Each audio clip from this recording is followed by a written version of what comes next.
तो आज अपन अपने क्लास 10th का इलेक्ट्रिसिटी नाम के चैप्टर के एनसीईआरटी क्वेश्चंस करेंगे। इसको मैंने पार्ट्स में डिवाइड कर रखा है।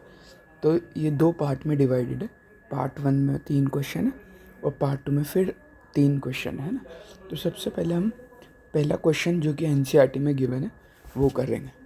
तो पहला क्वेश्चन क्या कहता है वो देखते हैं। What does electric circuit mean. पहला क्वेश्चन क्या कहता है कि इलेक्ट्रिक सर्किट का मतलब क्या होता है। What does electric circuit mean. The electric circuit is a closed end continuous path consisting of many devices like resistor, electric bulb, etc. through which an electric current flow। ठीक है, तो ये है क्या। तो इलेक्ट्रिक सर्किट एक close path है। और एक क्लोज पाथ मतलब इसको देखते हैं, जैसे एक एग्जांपल लेते हैं हम। ये एग्जांपल लेते हैं, ये हमारा क्या है, एक वायर है ना। ये वायर में रेजिस्टेंस है ना। फिर ये वायर, इसको मैंने बैटरी से कनेक्ट कर दिया और सपोज हमने इसमें स्विच भी लगा रखा है। यहाँ पे क्या लगा रखा है हमने, स्विच भी लगा रखा है। तो और ये क्या क्लोज्ड है ना, ये क्लोज पाथ है। ठीक है, तो ये एक इलेक्ट्रिक सर्किट हुआ। क्यों हुआ, क्योंकि ये क्लोज पाथ है ना। क्लोज पाथ है। फिर इसमें हमने रजिस्टर लगा रखा है। इलेक्ट्रिक बल्ब भी हम इसमें लगा सकते हैं। और इसमें जब भी हमने इसको बैटरी से कनेक्ट किया तो क्या फ्लो होगा, हमारा इलेक्ट्रिक करंट इसमें फ्लो होगा, है ना। या इलेक्ट्रिक करंट आई इसमें फ्लो होगा।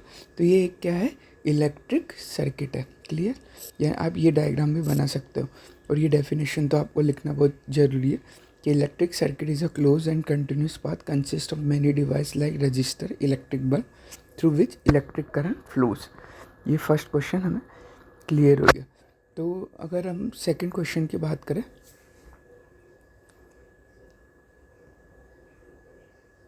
तो हम सेकंड क्वेश्चन की बात करें तो हम ये पूछा डिफाइन एसआई यूनिट ऑफ।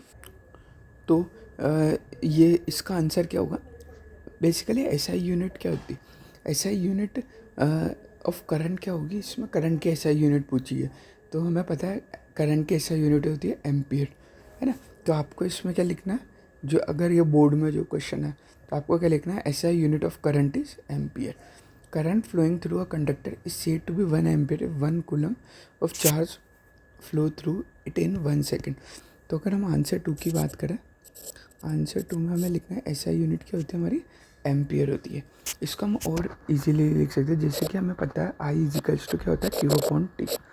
आई हमारा यहाँ पे क्या हो गया, करंट। क्यू हमारा क्या हो गया, चार्ज। और टी हमारा क्या हो गया, टाइम। तो अगर हम क्यू की वैल्यू कितने ले लें, 1 कूलम।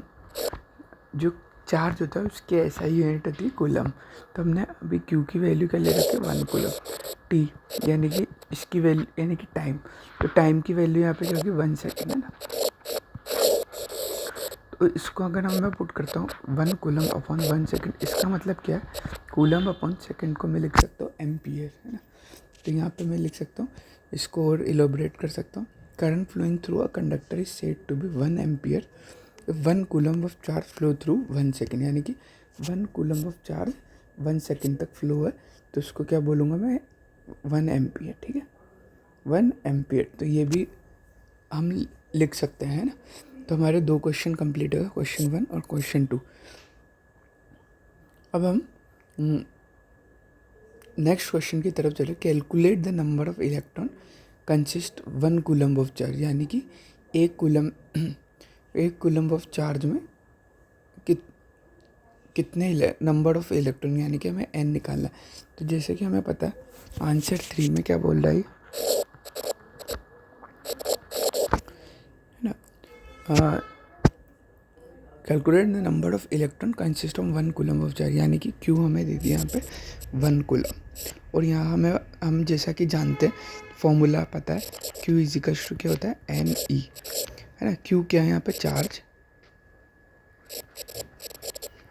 एन क्या, number of electron.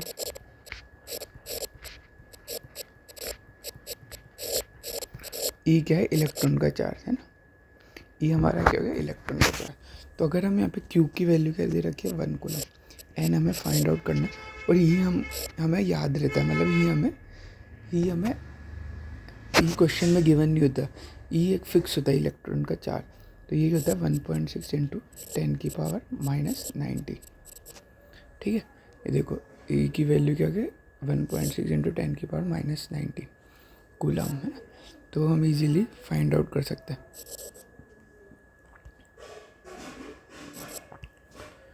Q is equals to N E, Q की वैल्यू हमें गिवन है 1 कूलम, एन हमें फाइंड आउट करना है, ई क्या गिवन है 1.6 इंटू 10⁻⁻19। अब मैं 1 कूलम ये मल्टीप्लाई में तो नीचे डिवाइड में लेके आ जाऊँ, 1.6 इंटू 10⁻⁻19 इजिकल्स टू एन। अब जब मैं इसको सॉल्व करूँगा तो मेरा आंसर आएगा, नंबर ऑफ इलेक्ट्रॉन कितने होंगे 6.24 इंटू 10⁻18 इलेक्ट्रॉन्स, यानी कि नंबर ऑफ इलेक्ट्रॉन कितने होगा 6.24 इंटू 10⁻18 इलेक्ट्रॉन। बेसिकली हमें इसमें क्या फाइंड आउट करना है, एन की वैल्यू फाइंड आउट करनी है। तो पार्ट 1 हमारा कंप्लीट हो गया। थैंक्स।